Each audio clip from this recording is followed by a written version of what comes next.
So this is our first post-mortem analysis. I'll just give a summary on the game. So Wesley is white here. He opened with d4. Catalan open defense.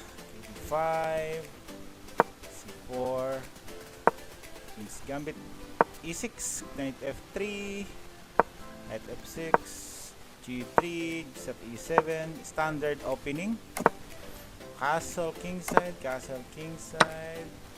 accepts the pawn, takes c4, d takes c4, queen c2, the typical move in this opening.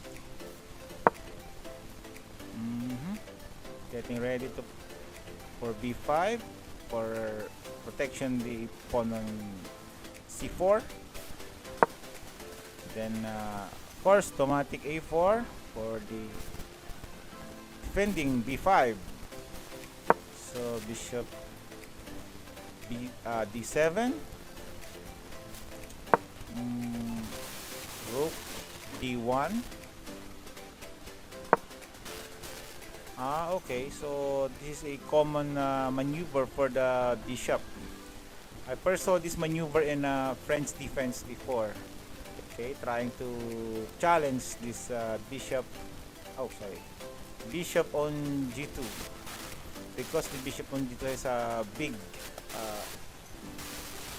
what you call that effect on this diagonal, the a8 h1 diagonal. So Wesley develops his knights on c3, knight d5, trying to have an exchange so that again this c4 pawn would have another defense. Okay, so of course Wesley will not take the knight, pushing the e pawn to have a control over the center.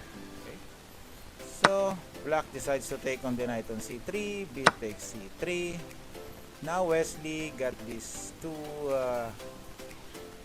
pawn on d4 and e4. Okay, it's a classical example of controlling the center. That's an old style, put the pawn in the center, and the modern style of controlling the center is not really putting the pawn in the center. It's the modern style of opening. So e5, solidifying the pawn on c4. If you have reactions and suggestions, anyway, I'm not a chess master. I just comment based on my experience. So of course the pawn in e6 takes the pawn on d5. So the position, white has a one pawn advantage here because he has a better control of the center of, maybe because of this pawn. That's what I think.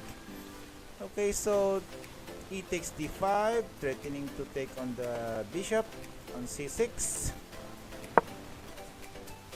Of course, bishop will retreat to b7.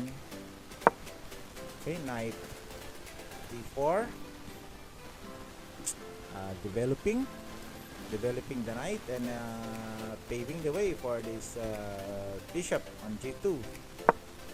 Bishop c5, developing his bishop on a strong diagonal. This is a typical sweet spot for this dark square bishop for the black pieces. Aiming on f2. Bishop e3. Maybe better here is based on the computer analysis, rook b1. That shows trying to target the pawn on d5. So the bishop decides to take the knight. Bishop takes bishop. Queen c8. So based on the analysis of the computer, white has one pawn advantage here. Of course, based on the active pieces, compared to black. Here black has only one for me active piece, so maybe that's the reason of the one pawn advantage for white. So c6 trying to undermine or challenge the pawn on d5 for him to have a space for the black. Queen c1. What's the idea of queen c1? Maybe to enter the g5 square and target the g7. The bishop on d4 will help the queen. So that's the aim. So black moves the pawn to f6, stop the entrance of the queen. Then of course the queen will still enter to an f4. Well, in this position white has a 2 pawn advantage, okay, plus 1.99 based on the underdeveloped pieces. Queen d6, queen d8.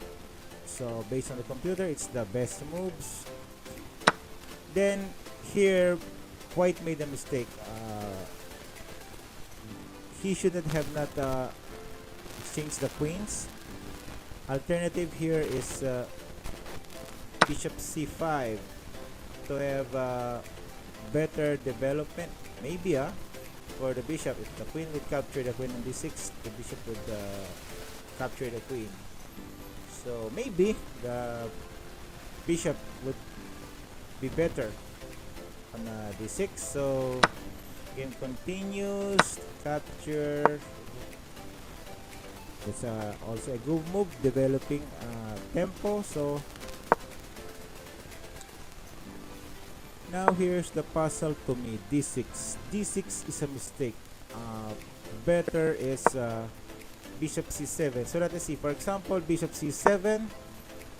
Then c takes d5. Then what's the best move? A takes d5. A takes d5. So rook takes b5. So here, yes, I think white is much more better here because he's targeting on the bishop, who is the only dependent is d5 pawn, and d5 pawn is attacked twice. So the center of the black will collapse. Okay. So anyway, Wesley chose d6, and here the position is about equal. Okay, so I think that's the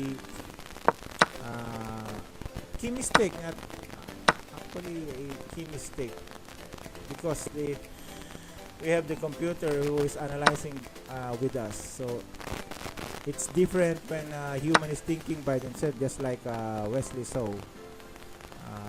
He just thought the move and planned by himself. So he took the pawn on d5, the exchange sacrifice of the rook here. So in order for this pawn to promote and to take this pawn on b5. Well, anyway, the game continues as you have seen